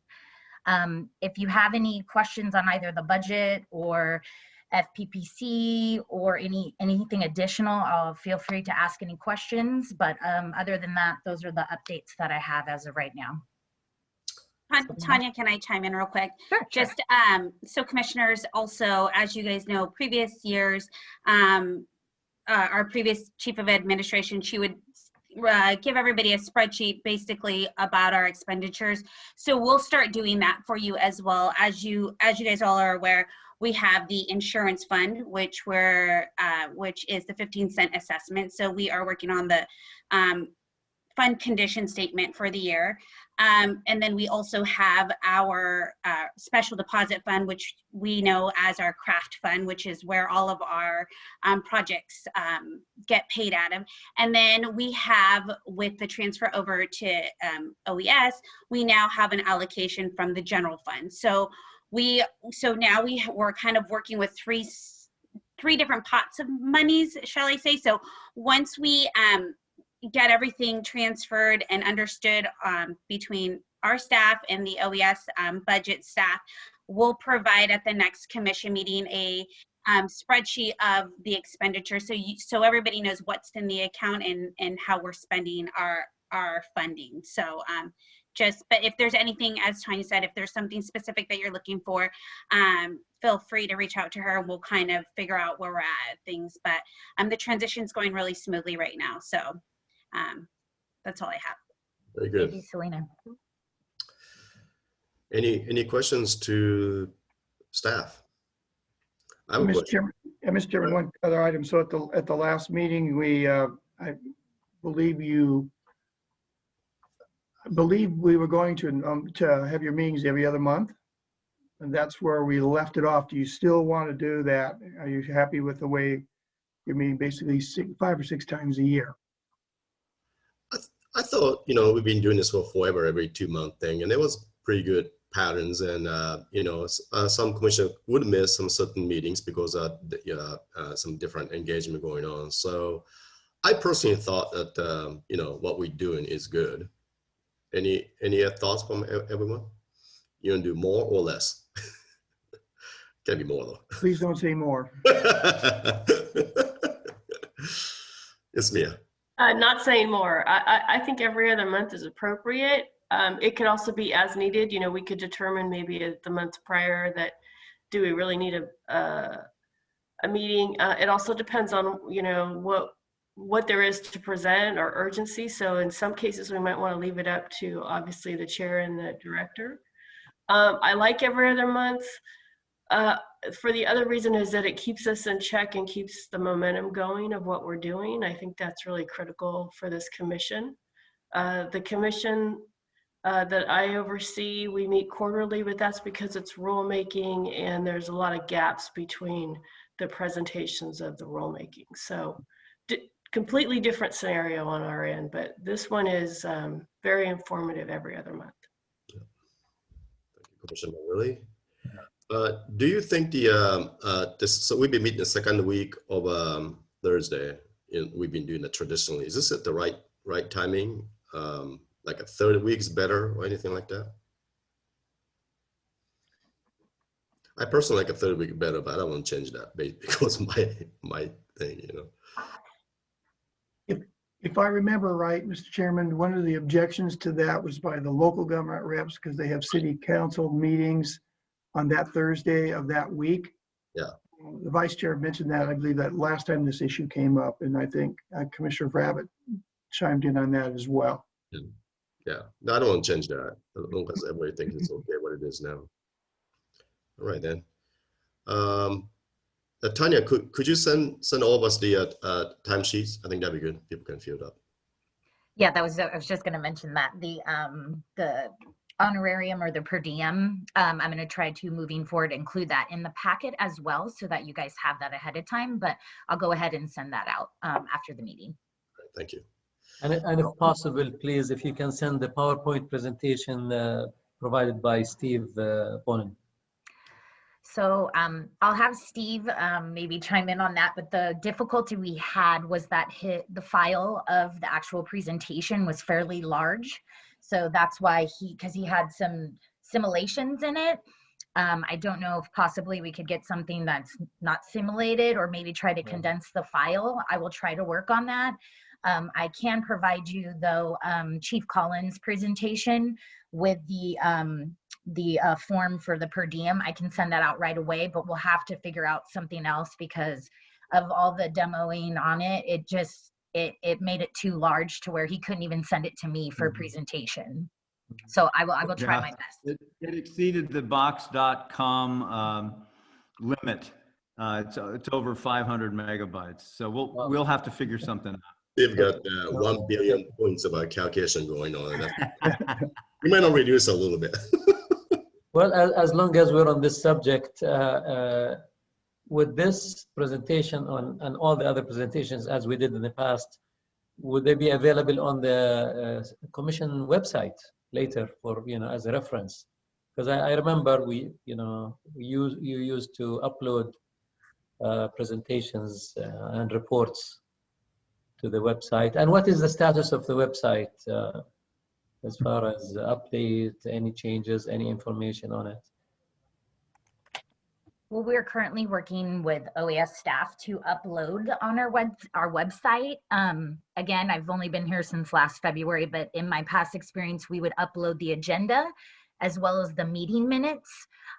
This last month, we did upload the Cal OES presentations to our website.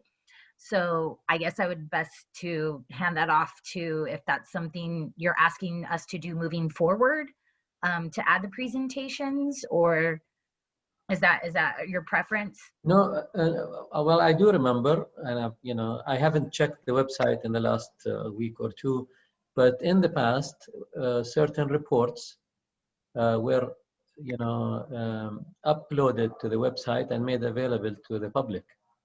Right. And so for Commissioner Swise, this is Selena. So yeah, so the other thing that we have been working with the website is moving forward, we have to make sure that everything's accessible. We have the accessibility portion that we need to deal with. So we did do a lot of cleaning up of our website starting when we were at the beginning of last year when we were still with BCSH. Removing old documents that didn't follow the guidelines for accessibility. And so what we'll do, what Tanya and I can do is we can kind of get together with IT and see where we're at with being able to have a space to upload presentations or documents that are given to us from outside to make sure that those are accessible as well and follows the guidelines. So let us work on that, and then we can let you know. But there has been changes on the website, obviously updated information. I believe as far as like bios and contact, all of that information is updated. We also have a space on our website that if the public needs to meet with us, obviously we are modified in our work schedule being in physically in the office, but we do have a space there if the public needs to reach out to us. So there's a few new things on the website. It looks a little bit different, but it's still a work in progress. But we will double check with IT to see about presentations and those type of things. Maybe we can find a separate tab or something where we can house all of that stuff.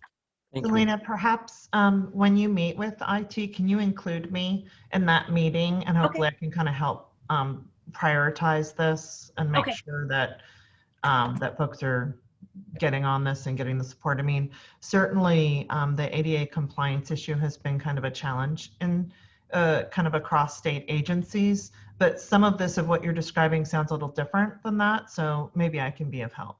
Okay, awesome. Thank you. And I think that that's obviously the, those products we published in the past, relevant one. I think that definitely should be there for sure. Something, people can access. I think those are really great documents, so. Also, Mr. Chairman, if I may, I forgot that, Tanya, can you brief the commission on where you are on the senior structural engineer hiring? Yes, so we had posted previously the job for the senior structural engineer, and we did a 30-day, posting, which actually expires today. And so based on the pool of applicants that we have from the posting, which we also did as well on LinkedIn, we will review and see how many applications are received. I won't know that number today, but hopefully we'll have a nice pool of candidates. And if there are any issues as far as the number of applicants and maybe the candidates that we receive, we're potentially going to go out to post for an additional couple weeks in order to give us more of an opportunity to focus on maybe some of the contacts that we get through LinkedIn. I met with OAS representatives on the LinkedIn process, and it seems that once we receive applicants on that website or that form of social media, they will then reach out to the candidates to get more of an idea of the potential candidates and what they're looking for. So that might kind of filter out people that way, because all they're seeing is the posting. But sometimes when they get more details, they tend to either, go for the position and, apply, or tend to, not do that. So we're looking into all those options and making sure that we have the biggest pool of candidates possible for this position.